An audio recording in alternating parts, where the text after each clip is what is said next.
भारत में आतंकवादी हमले होते हैं तो आतंकवादी भी पाकिस्तान से आते हैं और हमले के पल पल का निर्देश भी पाकिस्तान से आता है। आतंक के आका बड़ी खामोशी से भारत पहुंच चुके आतंकवादियों से रेकी कराते हैं, हमले के वक्त उन्हें जरूरी निर्देश देते हैं। आज हम ऑपरेशन मास्टरमाइंड में इन्हीं आकाओं की पोल खोलेंगे और आपको खबरदार करेंगे कि कैसे स्लीपर सेल्स हमारे आसपास रहते हुए पाकिस्तान में बैठे आतंकवादियों का मोहरा बनकर काम करते हैं। हैंडलर्स और उनके गुर्गों की खास बातचीत के जरिए ऑपरेशन मास्टरमाइंड आतंकवादियों के साजिश बनाने के पूरे खेल की पड़ताल करेगा।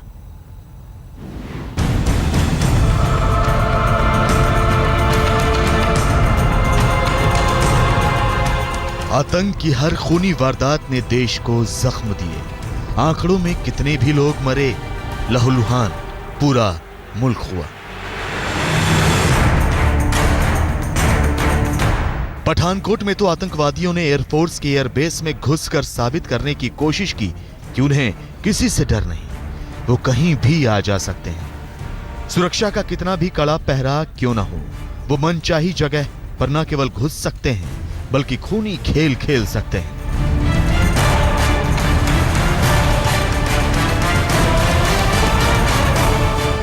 और आतंकवादियों के हौसले बुलंद हैं क्योंकि आतंक के आका साए की तरह उनकी मदद करते हैं। तो आज तक पर हम आपको आतंक के उन्हीं आकाओं की आवाज में सुनवाएंगे कि कैसे आतंक की साजिश रची जाती है और कैसे पाकिस्तान में बैठे हैंडलर्स भारत में रह रहे स्लीपर सेल्स को मदद करते हैं। नहीं, मैंने कहा था कि आपको कुछ छोटी मोटी चीज मिल जाए ना, वो कुछ हैं कागज वागज, वो एक जगह से उठा लेना ना, वो आपको फिर जरूरत पड़ेंगे ना।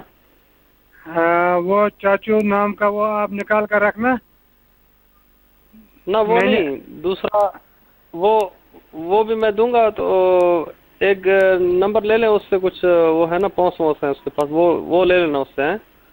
ठीक है जी, नंबर बता देना जी।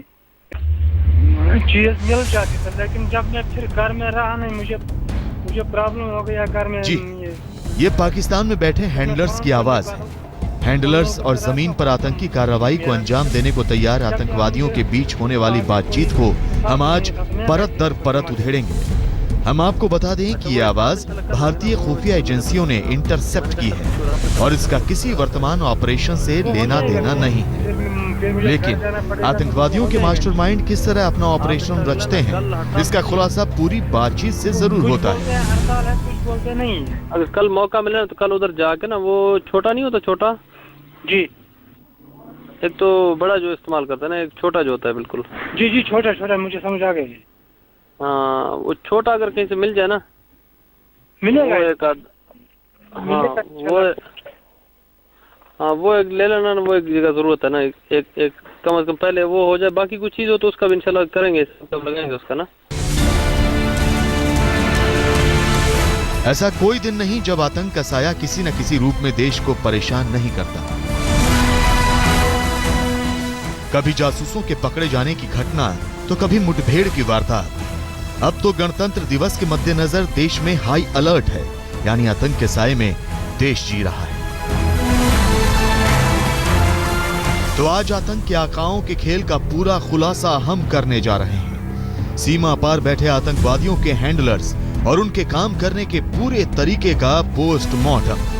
कैसे स्लीपर सेल्स बनते हैं मोहरा, कैसे की जाती है रेकी, कैसे आतंकवादियों को मिलते हैं सीमा पार से निर्देश और कैसे आतंकवादी वारदात को अंजाम देने की पूरी कवायद परवान चढ़ती है। तो देखते रहिए, ऑपरेशन मास्टरमाइंड जारी है। आज तक ब्यूरो।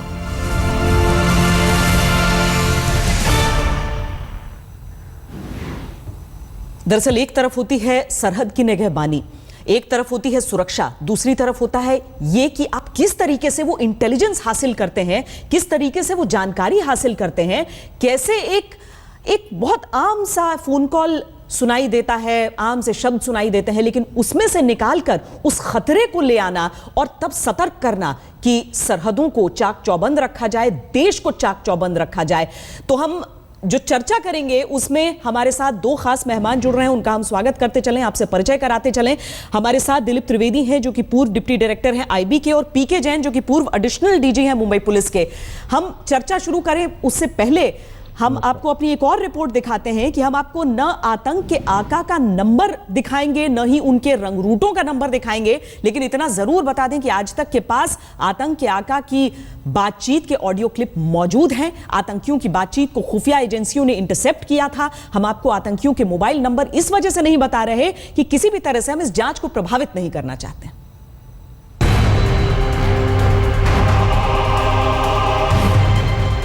जब भारत में आतंकी हमले को अंजाम दे रहे होते हैं आतंकवादी, तो उनकी एक एक हरकतों पर नजर रखते हैं पाकिस्तान में बैठे उनके आका। जब भारत में खूनी खेल में मशगूल होते हैं आतंक के रंग रूट, तो उनकी एक एक बिसात पर होती है पाकिस्तान में बैठे उनके आकाओं की नजर। घंटी बजती रहती है और फरमान जारी होते रहते हैं। हकीकत यह है कि पाकिस्तान में बैठे आका फोन के जरिए ही आतंकवादियों की तलाश भी करते हैं और फोन पर ही उन्हें ट्रेनिंग के लिए पाकिस्तान बुलाते हैं और फिर फोन पर ही आतंकी और आका के बीच की नापाक साजिशों का ताना बाना तैयार होता है। जो नाम दिए थे मैंने, हाँ जी, उनके जरिए से वो ऐसे मतलब आम लोग नहीं है। चलो मतलब आपने उसको एक मतलब आप उसको मेल एड्रेस बना कर दें। अभी मुझे आपकी समझ आ गई है, तो इंशाल्लाह हम आपके साथ काम करेंगे इंशाल्लाह ताला। सब मैं आपके साथ बाई फेस मेरी भी मुलाकात हुई है यहाँ वहाँ पर उस वक्त। आज तक के पास मौजूद है 6 ऑडियो क्लिप, जिसमें आका अपने रंग रूटों से नए रिश्तों की शुरुआत भी कर रहा है, रंग रूटों को कोड वर्ड में समझा भी रहा है और आतंक के गुर्गों को जांचा परखा भी जा रहा है। हम आपको आतंक का पूरा कोड वर्ड बताएंगे, लेकिन उससे पहले ये जान लेना जरूरी है कि हमारे पास जो ऑडियो क्लिप हैं, उसमें कौन किससे बात कर रहा है। पहले ऑडियो क्लिप में पाकिस्तान के नंबर से जम्मू कश्मीर के नंबर पर फोन किया जा रहा है। खुफिया एजेंसियों के मुताबिक पाकिस्तान के नंबर से हिजबुल मुजाहिदीन के सेक्टर इंचार्ज सवाई नाजिम हकला ने घाटी में बैठे मौजूद किसी मीर नाम के आतंकवादी को फोन किया था। मैं आपकी तरफ एक आदमी रवाना कर रहा हूँ, क्या करूँ या नहीं? अच्छा बंदा ठीक होना चाहिए अपने ही साइड का। अच्छा खास अपना तो ये अपना तो पढ़ा लिखा है या वैसे सादा सा? पढ़ा लिखा है, बिल्कुल पढ़ा लिखा है। हम आपको बताएंगे कि पाकिस्तान में बैठे हरकतुल मुजाहिदीन के आका ने फोन पर अपने गुर्गे को क्या कहा, लेकिन उससे पहले आपको ये बता दें कि दूसरे ऑडियो क्लिप में आतंक के किस आका की आवाज है। दूसरे ऑडियो क्लिप में पाकिस्तान में बैठे अल बदर के कमांडर यूसुफ बलूच की आवाज है, जिसने इस नंबर से घाटी में इस नंबर पर फोन किया। इसी शख्स ने हिजबुल के कमांडर से भी बात की थी। आज तक के पास मौजूद एक ऑडियो क्लिप में हरकतुल जिहाद इस्लामी के आका की भी आवाज है। पाकिस्तान में बैठे आतंक के उस आका ने इस नंबर से जम्मू कश्मीर के दुरुगमुल में मौजूद इम्तियाज नाम के आतंकी को इस नंबर पर फोन किया था। अगर कल मौका मिले ना तो कल उधर जाके ना, वो छोटा नहीं होता, छोटा जी, एक तो बड़ा जो इस्तेमाल करता है ना, एक छोटा जो होता है बिल्कुल। जी छोटा मुझे समझ आ गई। हाँ, वो छोटा अगर कहीं से मिल जाए ना, मिलेगा वो एक वो एक ले लेना ना, वो एक जगह जरूरत है ना, एक कम से कम पहले वो हो जाए, बाकी कुछ चीज हो तो उसका भी इंशाल्लाह करेंगे, सब लगाएंगे उसका ना। पठानकोट हमले के वक्त भी ये साफ हो गया कि मोबाइल और आतंक ने कैसे अपना रिश्ता बना लिया है। हम आपको बताएंगे कि आतंक के आका कैसे अपने रंगरूटों को भारत के खिलाफ भड़काते हैं, लेकिन उससे पहले ये बता दें कि आज तक के पास जो ऑडियो मौजूद है, उसमें पीओके में बैठा लश्कर का एक कमांडर दिल्ली में मौजूद एक आतंकी से बात करता सुनाई दे रहा है।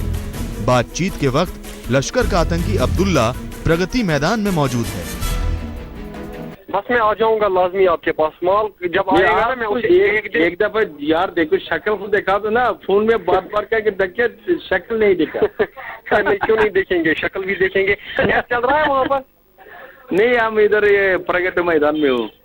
अच्छा, प्रगति मैदान में हो। लोगों से मांग करके माल रखा दुकान में लोगों से। आज तक के पास मौजूद एक और क्लिप में इस नंबर से पाकिस्तान में बैठे यूनाइटेड जिहाद काउंसिल के तनवीर उल इस्लाम ने इस नंबर पर जमील को फोन किया और 2 सिम लेकर कांटेक्ट में रहने के निर्देश दिए। आपने जो मालूमात दी हैं वो ठीक है दी है, मगर उसके ये देखा मालूमात आप कौन है, हम कौन है, ये सारी की सारी मालूमात आपको एक मतलब क्लियर करनी पड़ेगी। हमें या ना वो क्लियर करना पड़ेगा आपको और आपको हमें क्लियर करना पड़ेगा, तब भी जाकर ये ना वो काम चलेगा। तो मुझे आपको अपना कॉन्टैक्ट नंबर दें, 2 नंबर सिम वहाँ से आप कुछ खरीदें या 2 नंबर मोबाइल आपके पास हो जिस पर मेरा आपके साथ रब्ता रह सके। आप हमारे साथ बने रहिए, हम आपको बताएंगे और सुनाएंगे आतंक के आकाओं का पूरा खेल। विश्वास कुमार के साथ आज तक ब्यूरो।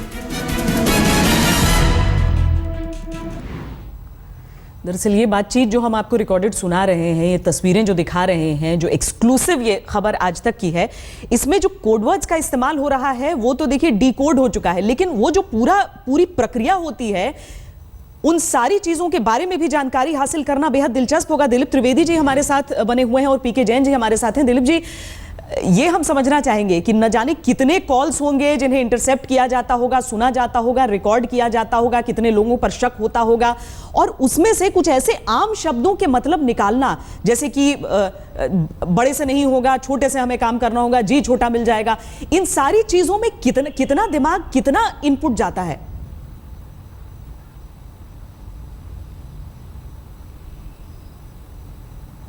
इसमें बड़ी मेहनत का काम है और बड़ा लॉन्ग टर्म काम है, क्योंकि ये कोड वर्ड भी बदलते रहते हैं। ऐसा नहीं है कि एक दफ़े एक कोड वर्ड बन गया तो हमेशा के लिए हो जाएगा। जब उनको लगता है कि ये कोड वर्ड एक्सपोज हो रहा है तो उसको भी बदलते रहते हैं। तो इसलिए ये एक कंटिन्यूस प्रोसेस है और बड़ा लंबा चौड़ा इसमें एक टीम लगी रहती है जो कि इन चीज़ों को एनालिसिस करती रहे और इसका एक सोल्यूशन निकालती रहे कि एक्चुअली इस जो बातचीत हो रही है इसका एक्चुअल मकसद क्या है और एक्चुअल मतलब क्या है। जी, लेकिन कोई पैटर्न है पीके जैन जी कि बदलते रहे भले ही कोडवर्ड, लेकिन कोई पैटर्न है, कुछ खास चीजें ऐसी जिनको ध्यान दिया जाता है कि अच्छा ऐसी चीजें हो रही हैं तो इनको ट्रैक करना जरूरी हो गया है, जिनकी बातचीत हम सुन रहे हैं? देखिए, बहुत मुश्किल है ये, हजारों लाखों कॉन्वर्सेशंस को ट्रैक करना पड़ता है। उसके बाद में आपको कुछ पैटर्न उसमें अगर दिखाई दे और कोई खास नंबर्स जो है उनको कॉल आती रहे, वो नंबर्स अगर ट्रैक किए जाएं तो शायद ये पॉसिबल है। लेकिन जैसा त्रिवेदी साहब ने कहा, ये बहुत डायनामिक प्रोसेस है। कुछ वर्ड्स पहले आपके यूसेज में आते हैं, वो पुलिस को पता चले या हमारी जो एजेंसीज हैं उनको पता चले, उन्होंने चेंज किए, फिर उनका कोई ऑपरेटिव पकड़ा गया, उससे और इन्फॉर्मेशन मिली। तो ये सब ह्यूमन इंटेलिजेंस और टेक्निकल इंटेलिजेंस, इन दोनों चीज़ों को मिला के ही इन चीज़ों को धीरे धीरे साइफन ऑफ किया जाता है। और एग्जैक्ट क्या वर्ड्स यूज किए जाते हैं रोजमर्रा के, अभी वो छोटा जो समझाने की कोशिश कर रहा था तो सामने वाला ऑपरेटिव भी उसको समझने में टाइम लगा। तो ये उनके लिए नए वर्ड्स इजाद करना और उन वर्ड्स को फिर अपने ऑपरेटिव्स के पास में पहुंचाना, ये भी एक एक्सरसाइज है। तो वो भी कहीं ना कहीं ट्रैक हो जाती है। तो ये बहुत ही लंबी चौड़ी और बहुत लेबोरियस प्रोसेस है। इसमें हजारों लाखों कॉन्वर्सेशंस को ट्रैक किया जाता है। उनको जब सिफ्ट किया जाता है कुछ कोड वर्ड्स या की वर्ड्स डाल के, तब कहीं जाके ये वर्ड्स सिफ्ट होके सामने आते हैं। हमारे साथ रॉ के पूर्व एडिशनल सेक्रेटरी जयदेव रानाडे जी भी जुड़ चुके हैं। जयदेव जी, हम चर्चा इस बारे में कर रहे हैं कि किस तरीके से जो इंटरसेप्ट्स रिकॉर्ड होती हैं और उसके बाद उनमें से पता चलता है कि अच्छा आतंकी क्या करने की फिराक में है। लेकिन जो शब्द हम उठा रहे हैं, यहां पर भी जिस तरह की एक बातचीत का हम जिक्र कर रहे हैं, वहां पर ऐसी चीजें नहीं है कि पहली दफा आपने सुन लिया और उसके बाद आपको पता चल गया कि अच्छा एक बहुत बड़ी साजिश है जिसका पर्दाफाश होने वाला है। कई दफा ये दबाव भी होता होगा कि जल्दी क्रैक करना है, नहीं तो पता नहीं कितनी देर हो जाए।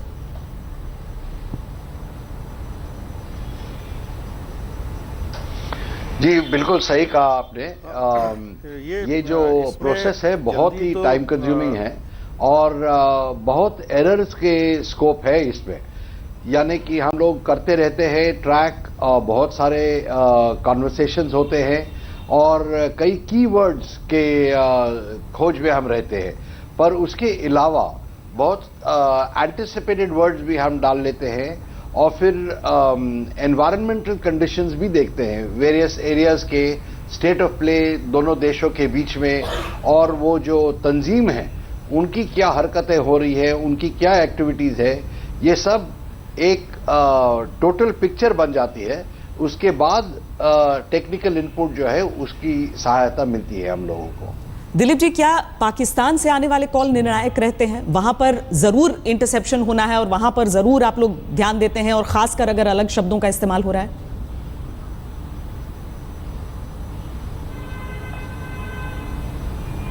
हाँ, देखिए, स्पेशली अगर बहुत सारे एब्स्ट्रैक्ट वर्ड्स यूज़ हो रहे हैं, जैसे यहाँ पे आपने वर्ड यूज़ करा छोटा छोटा, बार बार वर्ड छोटा हो रहा है, या बहुत साल पहले मुझे याद आता है जम्मू कश्मीर में एक वर्ड यूज़ होता था आलू ग्रेनेड के लिए।